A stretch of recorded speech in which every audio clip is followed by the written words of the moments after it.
લગ્નના સંસ્કારમાં નથી સપ્તપદીના 4 મંગળ ફરતા, એમાં આવું બધું આવે છે,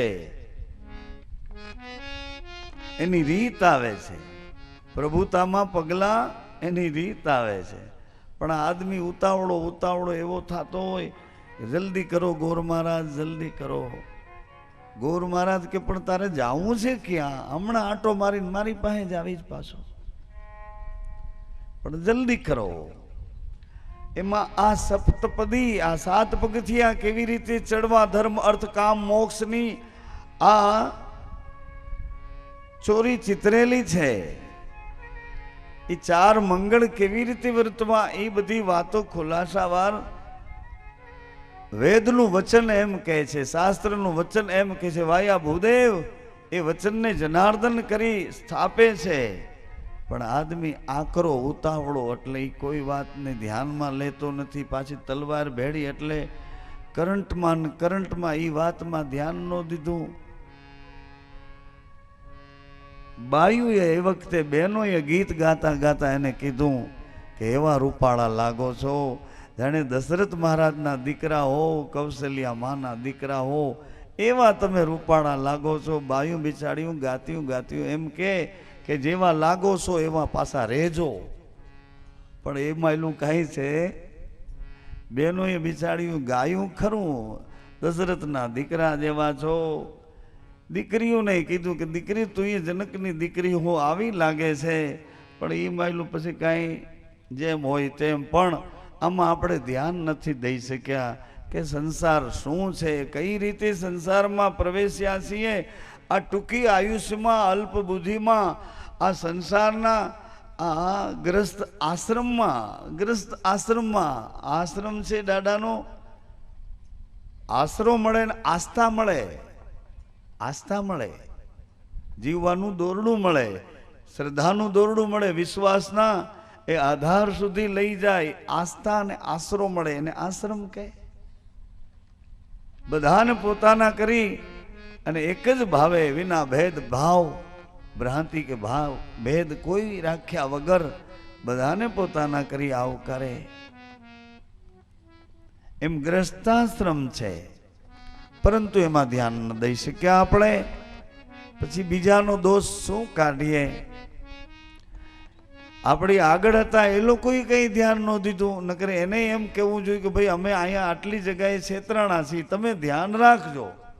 આ તો આપણે છટકીને સાધુ સંતો પાસે જઈને જાણી આવ્યા કે છે શું એ તો કયો, એટલે સાધુ સંતોએ કીધું કે આમાં બીજું કાંઈ નથી, તારે જાવું હોય તો જી આવો, આટો મારી આવો, પાછો પડી આખડીને આવજે, વહેલો મોડો પાછો અહીંયા જ આવવાનો છે. એટલે સાધુ સંતોએ સાચો રસ્તો બતાવ્યો કે ખરેખર એમાં કાંઈ નથી. એટલે સંસારને હું ઉડાડી નથી દેતો. સંસારમાં સાર છે પણ તને એટલી ધીરજ નથી. સંસારમાં સાર છે પણ તું જાગૃત નથી. સંસારમાં સાર છે પણ તું વિષય વાસનાઓમાં, દેહિન્દ્રિયાદિક આ સુખોમાં કુસંગથી અટવાયેલો છો. એટલે સત્સંગ સુધી તું પહોંચી જા તો સાર તત્વ સમજાઈ જાય. અને સાર તત્વ સમજાઈ જાય તો તને આપોઆપ જીવવાની રીતું, એની પદ્ધતિઓ બધી આપોઆપ. હંસની એક કાગડા સાથે પ્રીત કરી પણ કેવી કે પ્રાણના ભોગે હું તમને નહીં છોડું, આ મારી પ્રીતની રીત છે. અમે માનસરોવરના છીએ, અમે કંઈ ખાડા ખાબોચિયાના નથી. એટલે માનસરોવરના મોતી ચડનારા અમે બોલ્યા, એ બીજી વાત એમાં નહીં આવે.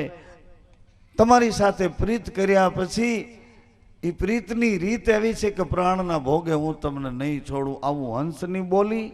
કાગડાએ હંસની સાથે પ્રીત નિભાવી. હંસની કે ચાલો માનસરોવર.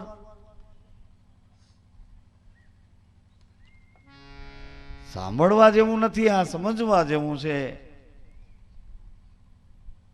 સાંભળવા જેવું હોત તો હું હજી રાડારાડી કરતે વધારે, પણ આ સમજવા જેવું છે. શું સમજવા જેવું છે? દિવસ ને રાત એક ધારા લાગ્યા છીએ અમે. રાતના કંઈક એવી લોક સાહિત્યની એવી જબરજસ્ત વાતો થતી હતી. 4 વાગ્યા સુધી મોડે છે. કાળજાની કોરને છેલ્લે સુધી. પણ હવારે જ્યાં ઉઠીએ ત્યાં ચારેય બાજુ માવાના કાગળિયા ને બીડીના ટૂટિયા ને આખી રાત આ શું કર્યું તમે? કઈ ભજનમાં હતા, સંતવાણીમાં હતા, આખી રાત અને 2 ટોપલા કચરો નીકળ્યો. ઓ સ્વામિનારાયણ સંપ્રદાય વાળા કે આ તમે શું કરો છો? આટલા બધા માણસો ભેળા કરી અવળી અવળી આકાશમાં વાતું, આવડી મોટી મોટી વાતું કરો અને આ કોઈ વ્યસને ન છોડી શકે? આ સત્સંગ તમારો કયા પ્રકારનો? એટલે અમારે શરમાવવું પડે છે એની પાસે કે વાત તમારી સાચી છે. પણ અમે પછી એવું નક્કી કર્યું, શું તમારો બચાવ કર્યો. સત્સંગમાં આવે છે, બીડીયું પીએ છે, તમાકાને એવું તેવું બધું શરીર પોતાનું પોતાને હાથે હરગાવે છે, આવું એમને કહે છે. એટલે તમારો બચાવ અમે એટલો કર્યો કે કોઈનું લોહી નથી પીતા, ભલે બીડીયું પીતા, બીજું શું થાય? કોઈનું લોહી તો નથી પીતા, ભલે બીડીયું પીતા. એટલે એણે અમારો બચાવ સાંભળ્યો કે એ વાત એ તમારી વ્યાજબી છે. એને અમારો બચાવ સાંભળ્યો, આવું ખાલી ન ગયો. તમારા વતી બોલ્યા છીએ એટલે જરાક ધ્યાન દેજો. આખી રાત સવાર સુધી એક ધારા ભજન અને કેવા કેવા ભાઈ, કેટલી કેટલી ચારે બાજુથી ભેડી કરેલી વાતો તમને કેવા ભાવથી કહે અને તમે પણ ઓકારા દઈ અને કેવા એની માથે ઘોરું કરો. પણ તમને એમ ન થાય કે આ ઘોરું કરીએ છીએ એમ એકાદું વ્યસન એને ઘોર કરી દઈ, ભલે લેતો જાય. કાંઈ તો ભેડું બધું દેવું જોઈએ ને, એકાદું વ્યસને દઈ દેવું જોઈએ. પણ એને તો તમે જાળવી રાખો. એમાં ઊંડું નહીં ઉતરું, હવે પાછો વળી જાઉં. પણ ધ્યાન દેજો એટલું. આ સ્વયંસેવકોને પૂછી જોજો કે અહીંયા તમે કોઈ દી ભાડ્યા હતા આવા કાગળિયા, આવા નવી ક્યાંની કોઈ મુંબઈની ફેશનવાળા કાગળિયા, કોઈ ક્યાંમાં માણેકચંદમાં વીટેલા, કોઈ બીજા ચંદમાં વીટેલા, કોઈ ત્રીજામાં, એવા કાગળિયા અહીં કોઈ દી આ ટેકરીમાં નહોતા આવ્યા. એ બધા કાગળિયા અહીં ભેળા થયા. એટલે એમાંથી આપણને ખ્યાલ આવે કે કેવડા વ્યસન તમારે કરવા પડે છે. અને એવડા વ્યસન તમે શું કામે કરો છો? એ અમને કોઈક કાનમાં કહી ગયું કે એ કંટાળી ગયેલા છે એટલે વ્યસનનો આશરો લઈને બેઠા છે. કંટાળો કોઈ દી વ્યસનથી દૂર ન થાય. કંટાળો દૂર કરવો હોય તો સત્સંગમાં જવાય.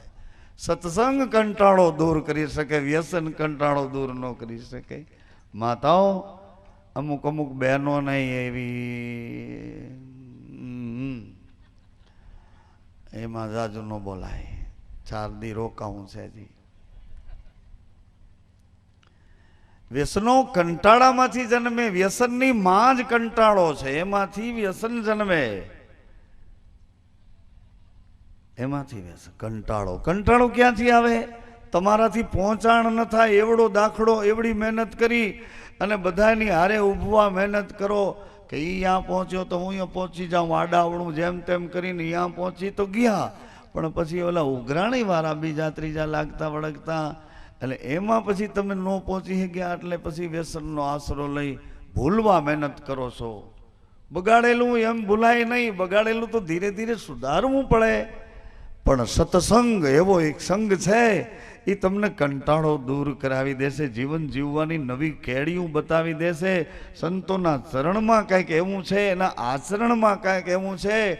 તમે જુઓ જી, બધાય મને જોઈ રહ્યા છો, પણ હું મને કેવી રીતે જોઈ શકું? મારે મને જોવો હોય તો કાચમાં મોઢું જોઉં, આરીસામાં તો આરીસો મને કહે કે તું આવો છો, અહીંથી આ હરખું કરે, અહીંથી આ બરાબર કરે, અહીંથી આમ કરે, અહીંથી આમ કરે. જોજો આરીસા પાસે તમે ઊભા હો એટલે આરીસો તમને બતાવતો હોય કે આજરા હરખું કરતો, અહીં બરાબર કરતો, અહીં આમ કરતો. આરીસો તમને શિખામણ દેતો હોય, તમે એ પ્રમાણે પાછા કરો.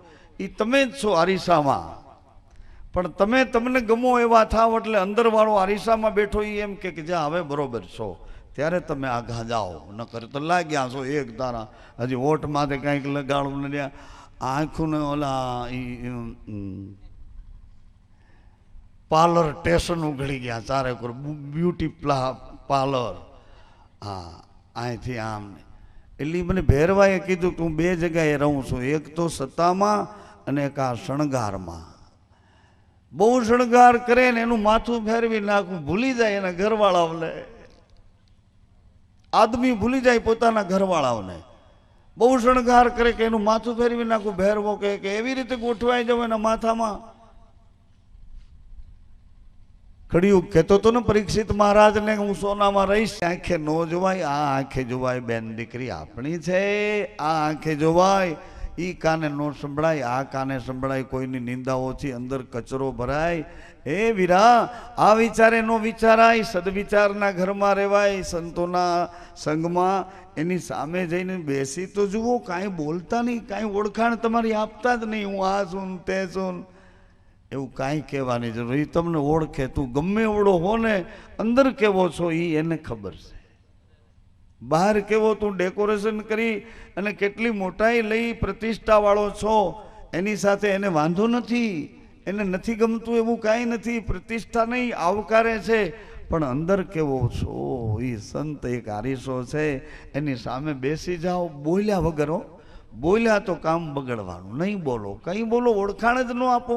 શું ઓળખાણ આપો તમે કહો? હું અહીંની ઓળખાણ આપો ને, અહીંની ઓળખાણ આપો. બીજી શું ઓળખાણ આપો તમારી પાસે? કઈ ઓળખાણ? શું ઓળખાણ આપો? અમે આ જ્ઞાતિના છીએ, આ વંશના છીએ, આ કુળના છીએ, ફલાણા ગામ મારી 2 ફેક્ટરી છે, મારે 2 દીકરા છે, મારે ફલાણું. એ ઓળખાણને સંતને શું કરવી છે? આઈના કોઈ સર્ટિફિકેટ, આઈના કોઈ દસ્તાવેજ, આઈની કોઈ ચેકબુકો તમે ભેગી લઈને વાં જવાના, અને ન્યા કદાચ ભેગી લઈ જાઓ તો એ બુકો ઉપરથી ન્યા કાંઈ મળતું. અહીંયા તમારી ગમે એવડી બેલેન્સ હોય, પણ એ ચેકબુકમાં લખેલી ચેકબુક ઓલા વાંચતા એને એની કાંઈ જરૂર. આ મૃત્યુલોકની સંપદા મૃત્યુલોક પૂરતી છે. મૃત્યુલોક, આ ઝાડવા, મકાન, આ ચારે બાજુ દેખાય છે પૃથ્વી ઉપર, એ બાંધકામ કે એ રચના મૃત્યુલોકની નથી. મૃત્યુલોક તો જો આ રહ્યો, આ મૃત્યુલોક છે. આ મૃત્યુલોક, આ મૃત્યુલોકમાં આપણે આંટો દેવા આવે. આમાં જમીન ઉપર આંટા મારીએ એ નહીં, પણ આમાં આંટો દેવા આ મૃત્યુલોકમાં આવ્યા. અને આ શરીરને એક દી કાળનો તમાચો લાગશે એટલે શરીરને મૃત્યુ આભળી જશે. શરીરને સંતે કેવો આરીસો છે, ચારે બાજુથી આપણી આંતર જગતની ભૂમિકા અંદર આપણને સેટ કરી દે, બરાબર ગોઠવી દે. અહીંથી જીવવા જેવું છે મિત્ર, અહીંથી જીવવા જેવું છે શિષ્ય, અહીંથી જીવવા જેવું છે દીકરી, અહીંથી જીવવા જેવું છે બેટા, અહીંથી હાલવા જેવું છે, અહીંથી જોવા જેવું છે, અહીંથી બોલવા જેવું છે. આ ચખાય પછી અહીંયા સુધી ન પહોંચી જવાય. ક્યાં સુધી? એસિડિટી થઈ ગઈ, ડાયાબિટીસ. તમને આટલી મહેનત કરનારાને ડાયાબિટીસ? ઓ બાપા, એ શું વળી ડાયાબિટીસ? શરીરમાં લોહીમાં ખાંડ ભળી જાય, સુગર ભળી જાય, હાડકાંને કોરી ખાય, લોહીના તત્વ ઘટાડી રૂપાંતર બદલી નાખે. આવું આપણને. એટલે સંતો કે અહીંથી અહીંથી અહીંથી એના સરનામા આપે કે અહીંથી વિચારાય, અહીંથી જોવાય, અહીંથી સંભળાય, અહીંથી ચખાય, અહીંથી ખવાય અને પ્રસાદ મનાય. જેમ હોય તેમ હું સાંભળું છું. એ બહેનો બાળકોને ભેગા બેસાડો, આપણા છે, શું કામે? પ્રસાદ લેવો છે એટલે. અને પ્રસાદ તો પ્રભુનો છે. આપણે બધા મહેમાન છીએ, મહેમાન છીએ. અને વળી પાછા મહેમાન થઈને આ રામ ટેકરીના મહેમાન થઈ આવ્યા છીએ. મેઘરાજી દાદા, હરસિંહ દાદા, આખો સેવક સમાજ,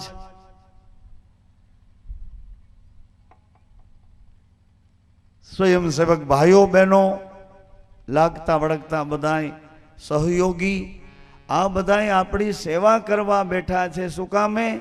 કે આપણે એના મહેમાન છીએ કે ના.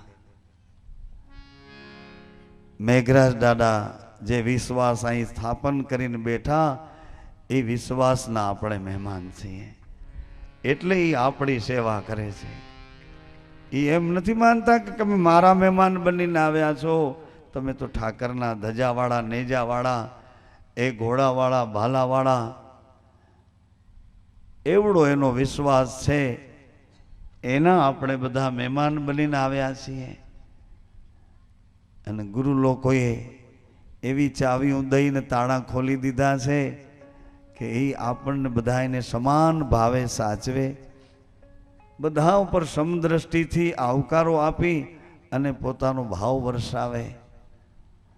એણે નક્કી કર્યું હોય કે આ મહેમાન બધા એના છે, આપણે તો એની સેવા કરવાની છે. એટલે તમને કહે કે કદાચ ઉતાવળમાં પ્રસાદ હાથમાંથી આરોગવાને બદલે ઢોળાઈ ન જાય, એનો દુરુપયોગ ન થાય. એક માણસે આવીને મને વાત કરી, રામમઢી આશ્રમ સુરતમાં બપોરના જમી પ્રસાદ લઈને એ માણસ એના ખેતરવાડી પર જતો હતો. એટલે 2 કલાક પછી પાછો આવ્યો અને એ રડવા માંડ્યો. મને કે બાપુ, કે આજ ભગવાન રામદેવજી મહારાજે મારી લાજ રાખી દીધી. મેં કહું કેમ ભાઈ? એ કે બાપુ અહીંથી પ્રસાદ લઈને જમીને ગયો તો રસ્તામાં કોઈ માણસની એક નાનકડી એટેચી સુટકેસ એ પડી ગઈ અને એ માણસને ખબર નહીં. એ પડી ગયેલી એટેચી નાની સુટકેસ હું નીકળ્યો એટલે મારી નજરમાં આવી. ગાડી ઊભી રાખીને મેં એ સુટકેસ ઉપાડી. વજનદાર હતી. એને ખોલી તો અંદર નકરી નોટો ભરી હતી, ધન પૈસા હતા અને વચમાં 2 હીરાના પડીકા હતા. બાપુ પછી એમાં ઉપર સરનામું હતું અંદર એ ભાઈનું. એટલે હું એને જઈને બાપુ દઈ આવ્યો. પણ અહીંયા રોટલો ખાઈને ગયો તો એટલે મારી બુદ્ધિ બગડી નહીં. રામદેવજી મારી લાજ રાખી દીધી. નહીં તો એ સુટકેસ મારે ઘરે લઈ જાવી હતી તો ક્યાં કોઈને ખબર હતી. પણ રામદેવજીએ મારી લાજ રાખી. આ સંતોનો રોટલો એવો છે એટલે તમને એ કહેતા હોય કે બગડે નહીં તો સારું. કોણ? અનાજ બગડશે? ના, અનાજ બગડશે તો ખાતર થઈને પાછું ખેતરમાં જશે, એમાં પાણી મળશે એટલે વળી પાછું તત્વ થઈ અને ઉગાવો કરીને બહાર આવશે. વળી દળાઈ, પીસાઈ, કૂટાઈ, ખંડાઈ વળી તમારી પાસે આવશે. એ નહીં બગડે. આપણી બુદ્ધિ ન બગડે, આપણા વિચાર ન બગડે, આપણા આચાર ન બગડે.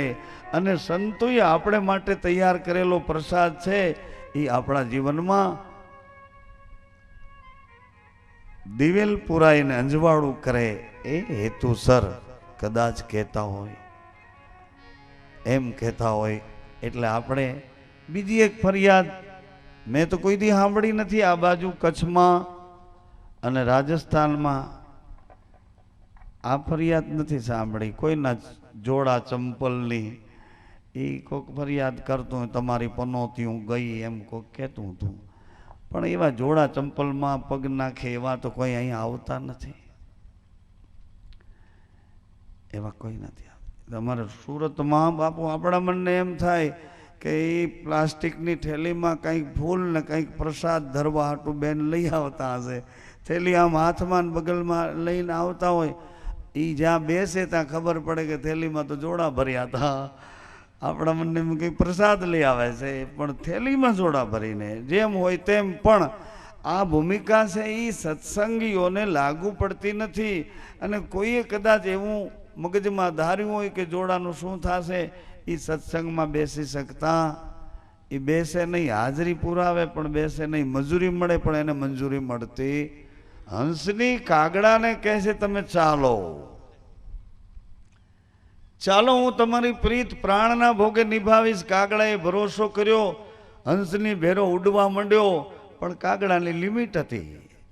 આમ તો કાગડો ઠેઠ પિતૃલોકમાં આંટો મારીને આવ્યો છે, એટલે આપણે એને ભાદરવા મહિનામાં યાદ કરવો પડે છે. પિતૃલોકમાં જઈને એ માણસ પાછો આવે. કાગડાનું રૂપ જેમ ઇતિહાસ હોય તેમ એમાં માથું નહીં મારીએ, પણ કાગડાની લિમિટ પાંખું થાકી ગઈ. પાંખું થાકી એટલે હંસનીને કીધું કે હવે નહીં ઉડાય. હંસની કે પણ કશું વાંધો નહીં, મારી પીઠ ઉપર બેસી જાઓ ને. આવો પીઠ ઉપર બેઠો કાગડો, પણ વળી પાછી કાગડાને એમ થયું કે અરે આ બાઈ માણસની પીઠ ઉપર બેસીને મારે ઉડવું, કોઈ પંખી જોઈ જશે, અને શરમ લાગી કાગડાને. વિચારવાળો એટલે વળી ઉડવા માંડ્યો, વળી થાક્યો. એમ વિસામાં કરતા કરતા માનસરોવર પહોંચી ગયા. માનસરોવર પહોંચ્યા તથા હંસલીને બધા હંસ માનસરોવર વાળા કે આવ ક્યાં હતી, કેમ ભૂલી પડી ગઈ હતી, કેમ વાર લાગી, કેવી રીતે આવી? એટલે હંસનીએ કીધું કે જો સામે બેઠો છે ને એ પંખી સાથે મેં પ્રીત કરી છે, અને એને સથવારે હું માનસરોવરમાં આવી ગઈ. પણ માનસરોવરના બધા હંસો કહે છી છી છી છી છી, આ કાળા રંગનું પંખી આપણે કેવા રંગના, અને આની સાથે તે પ્રીત કરી, અહીંયા એને લાવી અમે માનસરોવરમાં એને રહેવા નહીં દઈએ, નહીં. હંસલી કહે મેં એની સાથે પ્રીત કરી છે, અને કોલ કર્યો છે કે પ્રાણના ભોગે મારી પ્રીત હું નિભાવીશ. કોલ પતિ ને પત્ની કરાર કરે છે.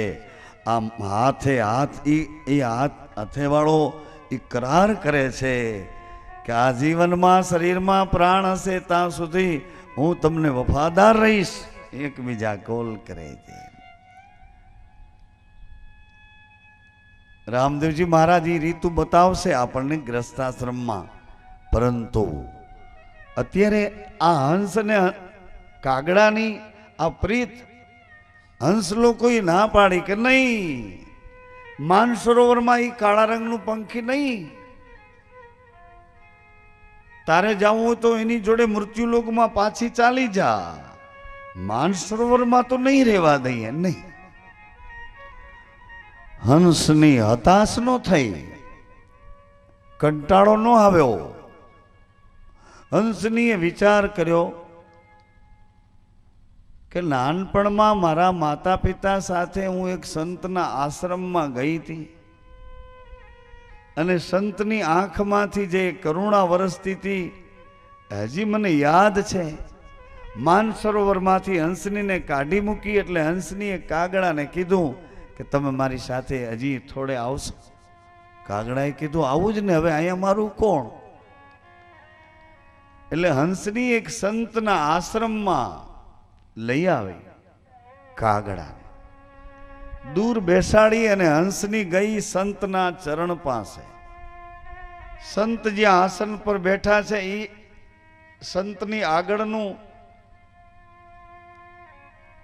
એ આંગણું હંસની સાફ કરવા માંડી પોતાની પાંખોથી, અને એવા સરસ સરસ સુગંધી પુષ્પો લાવી, અને હંસનીએ એ સંતના પગ આસનની આગળ, સંત બેઠા છે એની આગળ એ સુગંધી ફૂલોમાં એક મંત્ર લખ્યો. એક મંત્ર, એક જ અક્ષર વાળો, અકાર, ઉકાર અને મકાર.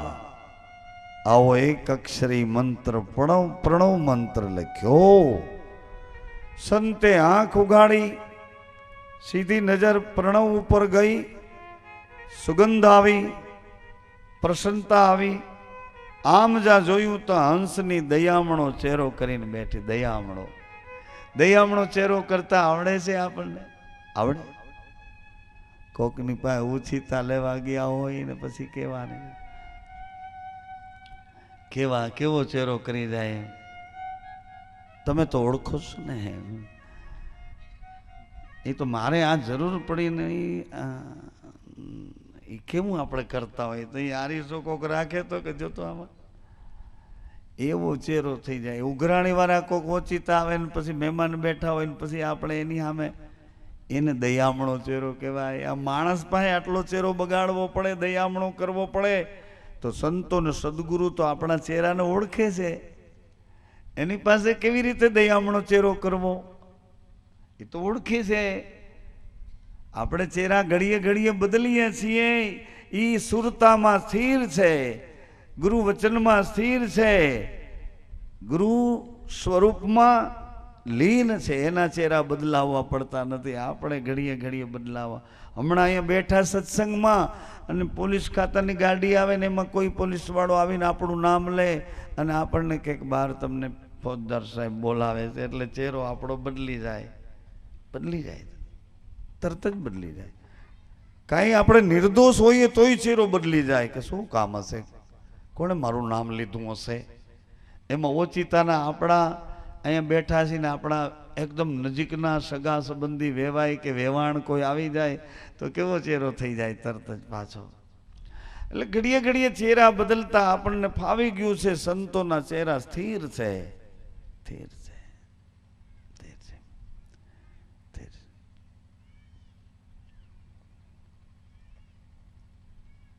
યુધિષ્ઠિર રાજાએ પૂછ્યું તું મારકુંડ બાપાને,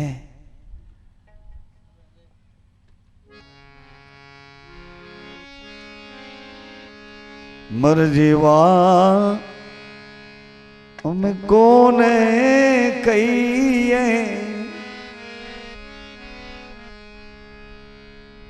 કહે રાજા યુધિષ્ઠિર સુણો રાજા ધર્મ, અરે સુણો મોટા દેવ, મુનિવરા મર જીવા અમે કોને કહીએ, કહે ઋષિ મારકુંડ સુણો રાજા ધર્મ, પોતે જીવે એની વાસનાઓ મરે, ચિત્તની વૃત્તિ એની કદી એ ન ચડે. માન અપમાન બે સમ થઈ ગયા છે. અપમાન સહન કરવાની શક્તિ આવે ને એને જ માન મળે છે. માન જેને મળ્યા હોય એને જાળવી જાળવીને હાલવું, અપમાન એક દી આવીને ઊભું રહેશે. સંતો તો અપમાનને આવકારે છે, માનને જાતું કરે છે. એટલે માન જેને મળ્યા હોય એને જાળવી જાળવીને હાલવું, અપમાન એક દી આવીને ઊભું રહેશે. સંતો તો અપમાનને આવકારે છે, માનને જાતું કરે છે. એટલે એના ચહેરા સ્થિર છે. હંસલીનો દયામણો ચહેરો જોઈને સંતે કહ્યું, દીકરી બેટા આ સેવા તે કરી છે. હંસલીએ આંખથી જવાબ આપ્યો કે હા બાપજી. બોલ બેટા તારી ઈચ્છા હોય તે કહે. એટલે હંસનીએ કીધું કે ગુરુદેવ હું મૃત્યુલોકમાં ભૂલી પડી ગયેલી, પછી માનસરોવર આવવા માટે મેં એક પંખી સાથે પ્રીત કરી અને એ પંખીનો રંગ કાળો છે એટલે માનસરોવર વાળા કોઈ રહેવા દેતા નથી. આ પંખીનો રંગ બદલી દો. એટલે ગુરુદેવે કીધું કે જા બેટા તારી ઈચ્છા હશે એવું થાય છે. તા તો કાગડો સફેદ થઈ ગયો. સફેદ કાગડો નાચવા માંડ્યો. કાગડો ધોળો, કાગડો સફેદ. અરે કાગડો તો બહુ રાજી થઈ ગયો કે હવે માનસરોવર વાળા મને રહેવા દેશે. આવ્યા માનસરોવર હંસની અને કાગડો સફેદ ધોળો કાગડો. માનસરોવર વાળા વિચાર કરવા માંડ્યા કે આ કાગડો કાળો ને સફેદ કેવી રીતે થઈ ગયો. હવે સફેદ રંગ છે એટલે આપણે એને રહેવા તો દેવો પડશે.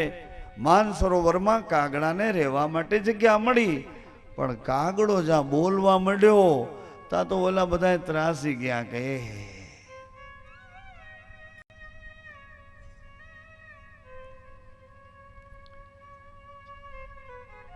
હંસલીને કે આને તું લઈ જા, આનો કકરાટ અમારાથી સંભળાતો નથી, આ બોલે તો જો, બોલે તો જો, બોલે તો. હાય કાગવાણી છોડ હંસા. હંસલીને તો સરનામું પાકું મળી ગયું તો વળી કાગડાને લઈને આવી, વળી પાછી એની એક ક્રિયા કરી, આંગણું સાફ કર્યું, ફૂલથી મંત્ર લખ્યો. ગુરુદેવે આંખ ઉગાડી, બેટા વળી પાછી કેમ આવી? કે બાપજી એમને માનસરોવરમાં રહેવા તો મળ્યું, પણ આની ભાષા, આની વાણી કર્કશ છે, થોડીક દયા કરો, આની ભાષા મીઠી કરી દો, આની વાણી મીઠી કરી દો, એટલે મેં માનસરોવરમાં સુખેથી રહી અને તમને યાદ કરતા રહી.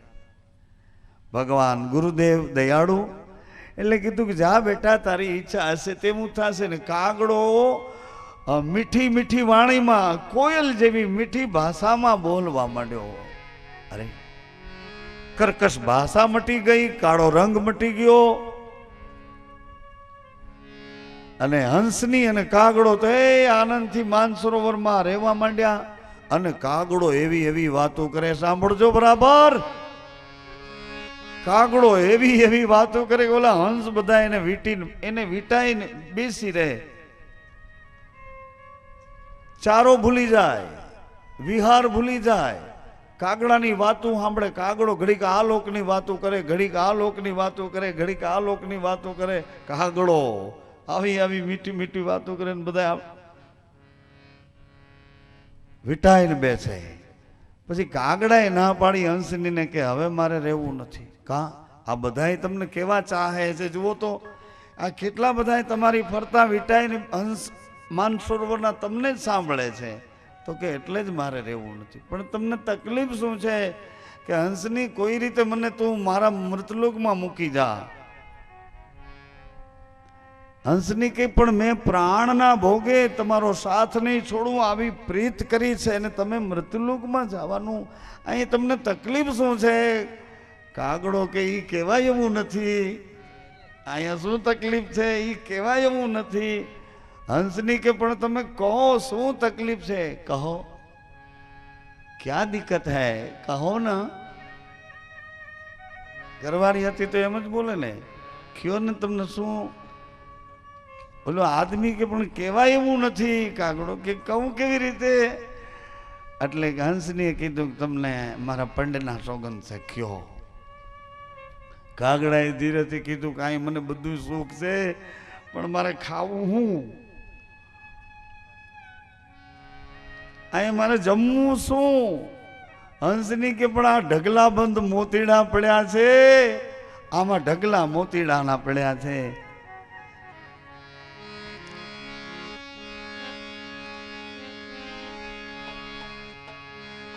કાગડો કે પણ મારાથી મોતી ચવાય કેવી રીતે? અને કદાચ દાખલો કરીને એમને મોરલો ઉતારે પેટમાં, એવી રીતે આખે આખા મોતી ઉતારી દઉં પેટમાં, તો હજમ કેવી રીતે થાય, પાચન કેવી રીતે થાય? હંસની કે પણ તમારે શું ખાવું? પીઝા બનાવી દો, પાઉંભાજી લઈ આવી દઉં હમણાં, સેન્ડવિચ ખાય, શું ખાવું? તમારે ખાવું શું છે? કાગડો કે પણ એ તો કહેવાય એવું જ નથી, મારે શું ખાવું? હંસની કે કહો કહો કહો. તમે એમ ન માનશો, બાર ગામની વાત કરું.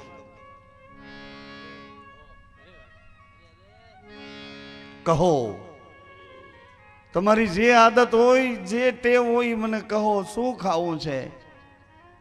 કાગડાએ કીધું, હે હંસની, તું માનસરોવરની છો, તે મારો વિશ્વાસ કરી લીધો, પણ હું તો અખાજનો ખાનારો છું. ઓહો, અખાજ. હંસનીએ કીધું કે એક કામ કરો ને, તમે રોજ સવારે ઉઠી મારી પીઠમાં એક ચાંચ મારી તમારાથી પીવાય એટલું લોહી પી લેજો, હું 2 મોતી વધારે ચણી લઈશ. મેં પ્રીત કરી છે પ્રાણના ભોગે, તમને જવા તો નહીં દઉં. કાગડો ઉઠે, હંસની પીઠમાં ચાંચ મારીને ખૂન પીએ. પરંતુ એક દિવસ, 2 દિવસ, 11 આવી તો કાગડાના શરીરમાં, એના કલેવરમાં એક ચમત્કાર થયો. કાગડો કે હું મરી જઈશ પણ હવે તારું લોહી નહીં પીવું. નહીં.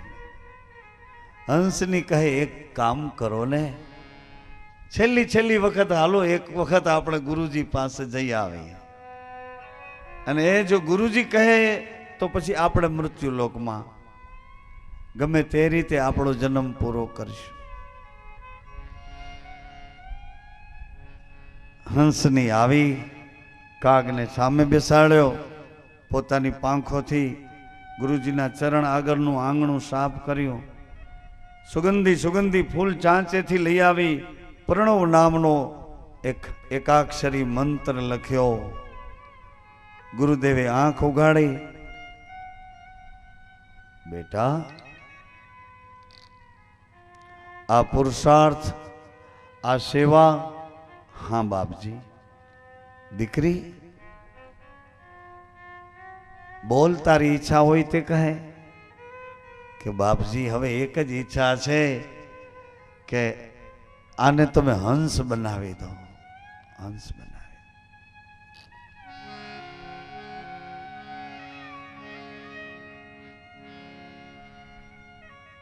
ગુરુદેવે કીધું જા બેટા, તારી ઈચ્છા હશે તેમ થશે. જા, એ હંસ બની જશે. પણ પહેલી વખત તું આવી ત્યારે જ આને હંસ બનાવી દીધો હોત તો આટલું બધું લંબાણ કેમ કર્યું બેટા? તો કે બાપુજી, પહેલી વખત હું આવી ત્યારે જો તમે એને હંસ બનાવી દીધો હોત તો હંસ બની જાત, પણ અંદર કાગડો રહેત. લુગડા હંસના,